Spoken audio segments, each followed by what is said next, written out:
When I'm at my strongest, I know my writing and community building spring from a burning creative urge and from the desire to bring together others who feel that same fire. In those moments, I want to be someone who inspires and encourages, because I know what it's like to lack both inspiration and courage. When I'm at my weakest, old feelings resurface.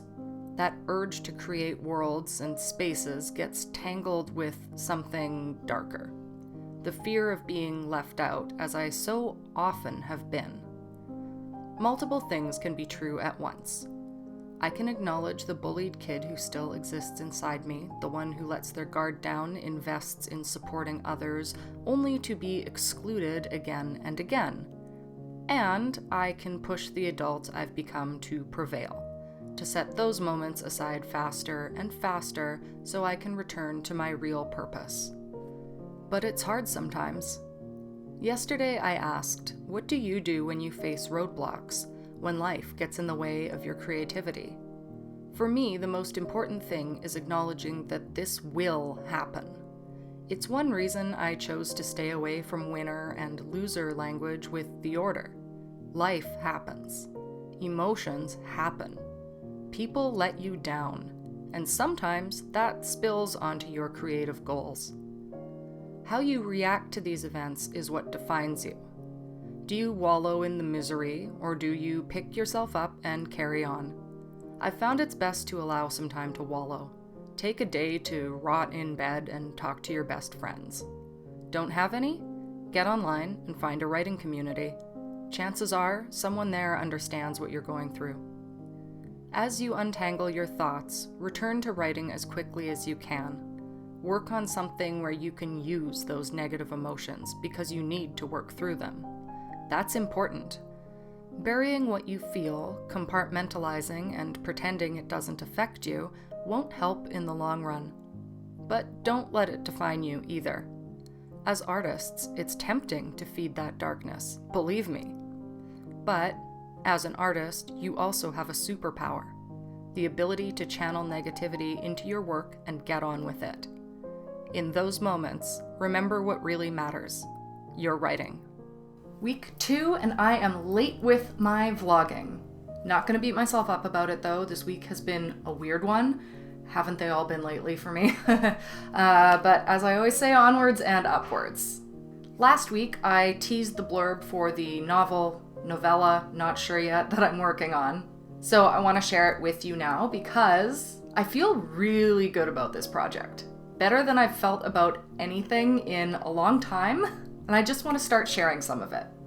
So, here we go. Blurb for Mortal Things. In a quiet Irish village in 1894, dressmaker Bridget Cleary lives between two worlds, the one of hearth and market stalls, and the one whispered about in fireside tales. When a stranger with violet eyes steps from the shadows, Bridget discovers a hidden power that ties her to an ancient rift between realms.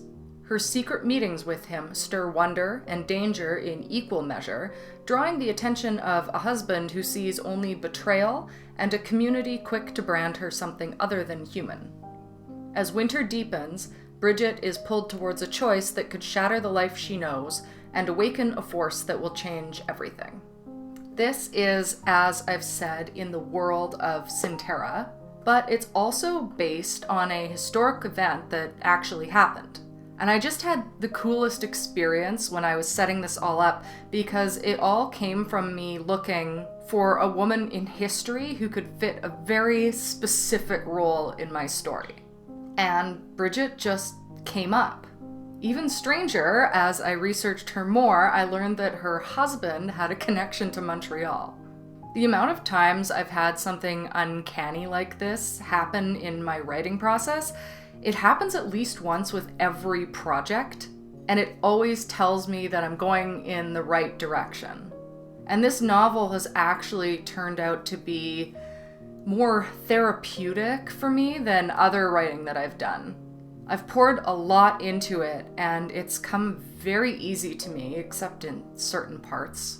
So I hope that when people read it, they'll find themselves feeling a lot of empathy familiar emotions and also some anguish for the characters. Currently, I am in the process of writing chapter 10. There are going to be 13 chapters, I think. That includes the epilogue. The chapters are fairly long, but still, I'm nearing the end. I'm 28,820 words in. Didn't manage much in the past week, but the progress is still good. I'm feeling very good about it and looking forward to wrapping this draft up by the end of the month. 13 days to go. Now, I of course want to hear how all of you are doing. We're past the midway point now and rushing up to the end of November.